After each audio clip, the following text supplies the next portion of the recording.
क्या भारत में sex toys रखना, खरीदना या बेचना गैर कानूनी है? यह सवाल दिल्ली हाईकोर्ट के केस के बाद और ज्यादा चर्चा में आ गया। दरअसल दिल्ली हाईकोर्ट ने हाल ही में एक मामले में कस्टम विभाग को कड़ी फटकार लगाई है। दिल्ली हाईकोर्ट ने कस्टम विभाग को फटकार लगाते हुए कहा कि उन्होंने छोटी कंपनियों को नैतिकता के नाम पर बेवजह परेशान किया।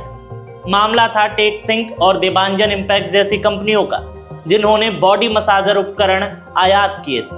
कस्टम अधिकारियों ने इन्हें सेक्स टॉय मानकर रोक लिया, जबकि पहले भी ऐसे सामान बिना आपत्ति पास होते रहे।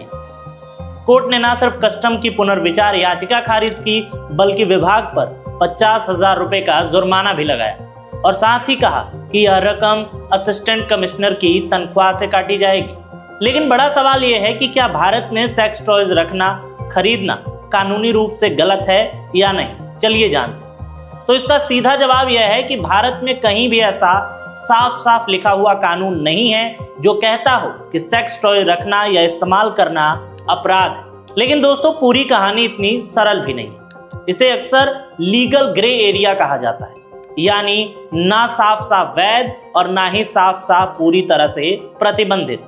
अब आइए ये समझते हैं कि कौन सी वो धाराएं या कानून हैं जिनका सहारा लेकर सरकार या एजेंसियां उन उत्पादों पर रोक लगाती हैं। पुराने आपराधिक कानून में यह धारा आईपीसी की धारा 292 थी और नए कानून यानी कि भारतीय दंड संहिता में इसकी जगह धारा 294 ने ले ली।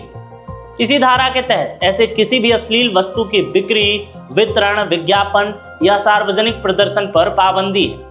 यानी जो चीज कामोत्तेजक हो या अश्लील रुचि पैदा करती हो या सिर्फ यौन उत्तेजना के लिए बनाई और दिखाई जा रही है। तो अक्सर इसमें होता यह है कि कई सरकारी विभाग, जैसे खासकर कस्टम, सेक्स टॉयज को सीधे सीधे अश्लील वस्तु मान लेते हैं और फिर इन्हीं धाराओं का सहारा लेकर इन्हें रोक देते हैं। कस्टम की असली शक्ति आती है कस्टम अधिनियम 1962 की धारा 11(2) से। इसमें कहा गया है कि सरकार उन चीजों के आयात निर्यात पर पाबंदी लगा सकती है जो किसी अन्य कानून का उल्लंघन करवाएं। यहीं से 1964 का वो पुराना अधिसूचना भी आता है जिसके जरिए अश्लील उत्पादों के आयात पर रोक लगाई गई।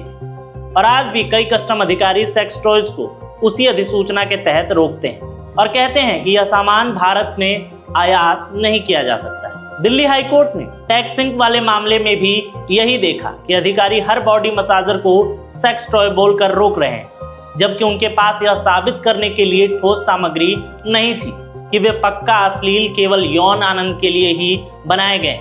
इसलिए कोर्ट ने साफ कहा कि बॉडी मसाजर खिलौने नहीं है और कस्टम पर नैतिक धारणाओं के आधार पर उत्पीड़न का आरोप लगाया। साथ ही कोर्ट ने सीबीआईसी को निर्देश दिया है कि आप लोग बैठकर एक समान नीति बनाएंगे ताकि देश भर के कस्टम अधिकारी को स्पष्ट दिशा निर्देश मिल सके, ताकि कोई भी कारोबारी बार बार परेशान ना हो।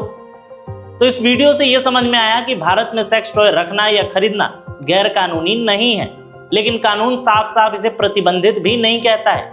लेकिन सिस्टम उन्हें अश्लील मानकर रोकता जरूर है। घर के अंदर निजी उपयोग के लिए यौन उपकरण रखना आमतौर पर अपराध नहीं माना गया है। सार्वजनिक स्थान पर अश्लील तरीके से बेचना, दिखावा करना, विज्ञापन करना अश्लीलता की धाराओं में फंस सकता है। और अगर आप इन्हें विदेश से मंगवा रहे हैं तो कस्टम इन्हें कभी भी रोककर अश्लील उत्पाद बोलकर रोक सकता है, जैसे टेक सिंक वाले मामले में हो।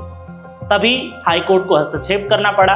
हालांकि इस मामले में कस्टम को फटकार लगी है और टेक सिंक की बड़ी जीत हुई। आप इस वीडियो पर क्या सोचते हैं? अपनी राय वीडियो के कमेंट सेक्शन में जरूर दें